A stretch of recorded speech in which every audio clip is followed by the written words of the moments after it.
Bakit nag-i-static yung audio? Roll mo na lang. This is just a documentary, diba?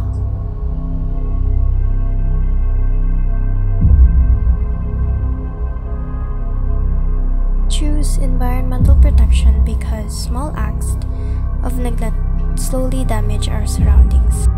May napansin na kami agad. Maraming small litter. Pero normal lang yun. Akala namin. I keep hearing static sa mic every time may kalat sa paligid.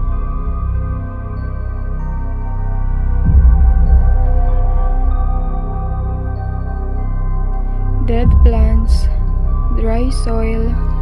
Guys, parang gumalaw yung dahon. Baka hangin lang. Pero wala namang hangin dito. The environment reflects our habits. Small things matter. Kung ano ang naiwan natin, hindi nawawala. Parang may nagmamasid sa amin. Every time we film the trash, the mic reacts.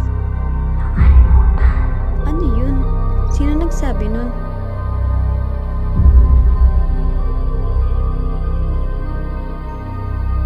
Every neglected area we visit, something reacted.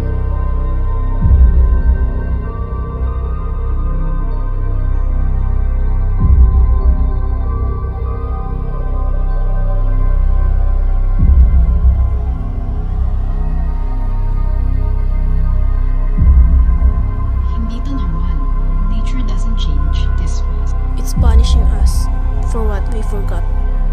Ito yung resulta ng paulit-ulit na mali natin.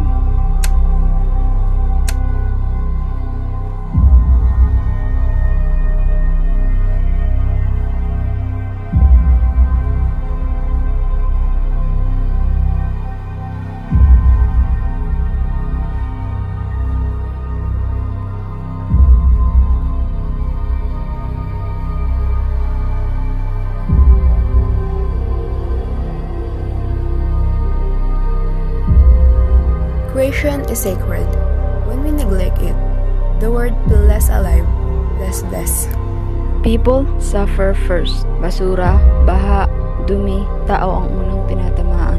Nature responds to every forgotten act. Minsan tahimik, minsan parang sumisigaw.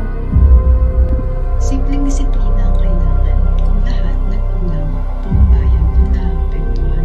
The real horror is not ghosts. It's what happens when we forgot to do what's right.